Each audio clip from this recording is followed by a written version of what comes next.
Our next honoree is truly one of Soroka's stars. He's one of Israel's most acclaimed physicians, a specialist in neurosurgery.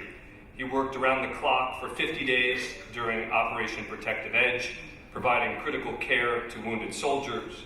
He has won many, many awards, but it is his humble demeanor and deep compassion that distinguish him to this important hospital. We welcome Dr. Amit Frenkel.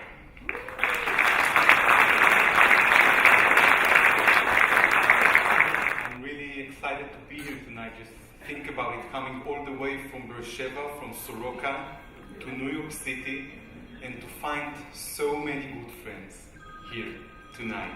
So thank you very much for coming, and thank you, Director General Dr. Davidson, for choosing me to represent our hospital tonight. That's a great honor for me. I would like to start with a photo, with a peaceful one, of our wonderful hospital, Soroka University Medical Center. And since we all look a bit better at night, I couldn't skip the other picture as well. As you know, Soroka is located in Beersheba. Beersheba is actually the capital of the Negev area, and the Negev area occupies about 60% from our land. And since we are the only hospital in this area, we deliver services to more than 1 million residents each and every day alone. That's a huge responsibility. This map demonstrates the short distance between Gaza Strip and Beersheba. The distance between Gaza Strip and Beersheba, Soroka, is about 30 kilometers or 18 miles. That makes a military helicopter to cross this distance within 7 to 9 minutes. And that's why, in order to provide this medical Iron Dome, we had to be in-house, in the hospital, 24/7, in order to treat these young soldiers. And indeed, we have treated more than 700 wounded soldiers during Operation Protective Edge.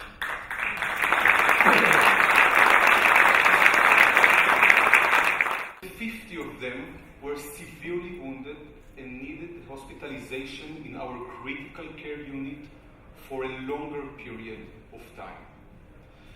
Let me try to describe the atmosphere, not in Soroka, not in our brave medical center, but at the city of Soroka, at Beersheba. Just try to imagine, Beersheba was under a terrible missile attack, and the sirens went off again and again and again. Just try to imagine a simple morning going into the car in order to go to work, in order to go to Soroka. And in the middle of the road, the siren goes off. There is nothing you can do but to get out of the car, jump on the ground, and cover your head with your hands, and to pray. That was the atmosphere those days in Beersheba, as well as in other parts of Israel. This photo is a unique one, since it was taken from the very heart of our hospital. From this protected office, a shelter actually, Dr. Davidson and his deputies ran the hospital during the operation, 24/7 in shifts. This photo was taken at 2 a.m. That's the first helicopter that actually landed on Soroka ground. And you can see on your left-hand side the blue signs of Soroka just next to the helicopter. And of course, right after the landing, the medics would rush the wounded soldier outside from the helicopter into the trauma unit, and here you can see our people standing and waiting in order to help transferring those soldiers from the landing point into the trauma unit. Ironically, we have found that these mini golf cars are excellent for the delivery, for the transportation of these severely wounded soldiers.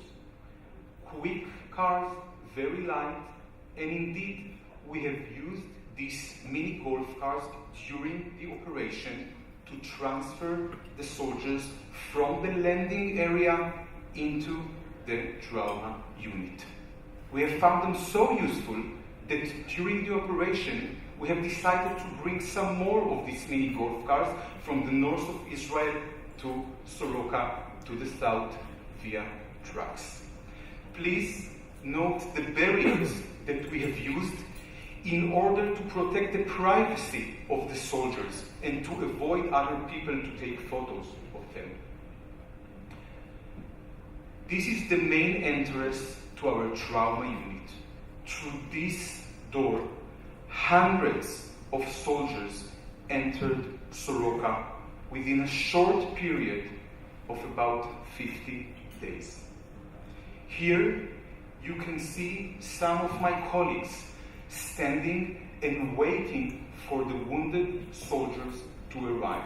Again, we only had something like 5 to 10 minutes before the helicopter would land from the very first moment that we got a message, an alert from the IDF about a landing helicopter, usually full of wounded soldiers.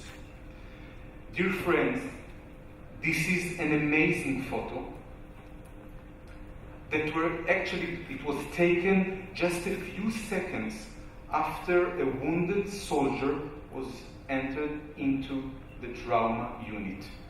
Please note how many hands are actually needed in order to stabilize the soldier. And please note the faces of my colleagues. How confident, how quiet. We are so proud of them.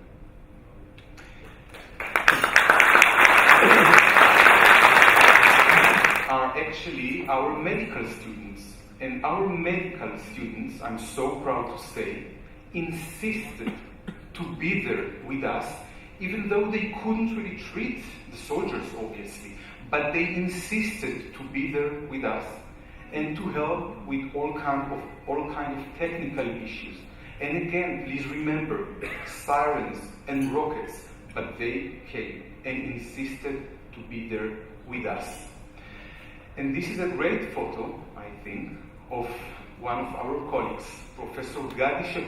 This guy runs the trauma unit, and he insisted to be in-house during most of the operation. He just said, I want to be the first one to treat those soldiers. Professor Gala was in-house during most of the operation.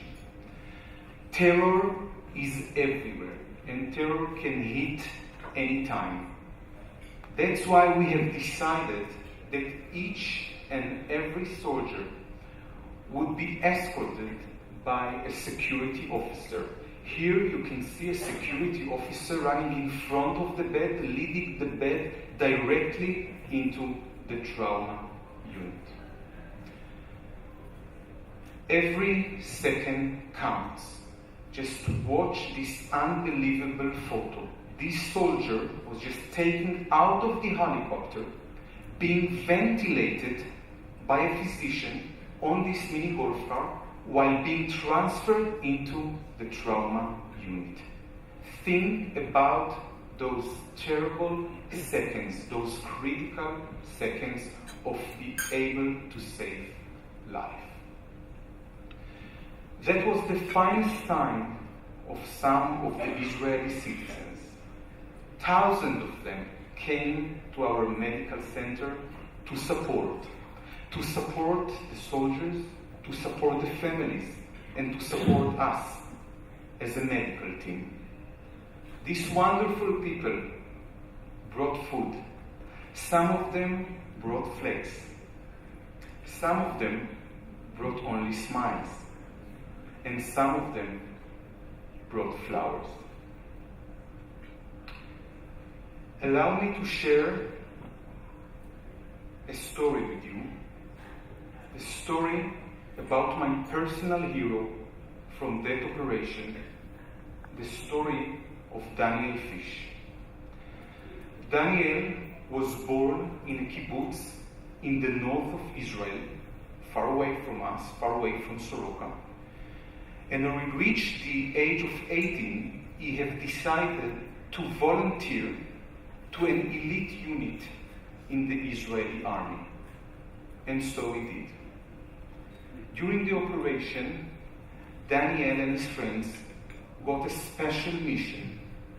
They had to go into Gaza Strip. Those brave guys had to go into Gaza Strip to a city named Khan Yunis. This photo was taken just a few hours before they entered the Gaza Strip. When they have reached their destination in Khan Yunis, they found an empty building that used to be a clinic, but it was empty. They entered the building, and unfortunately, the Hamas forces booby-trapped the place. It was a terrible explosion. Some of Daniel's friends did not survive the explosions, and most of his other friends were severely wounded in this event.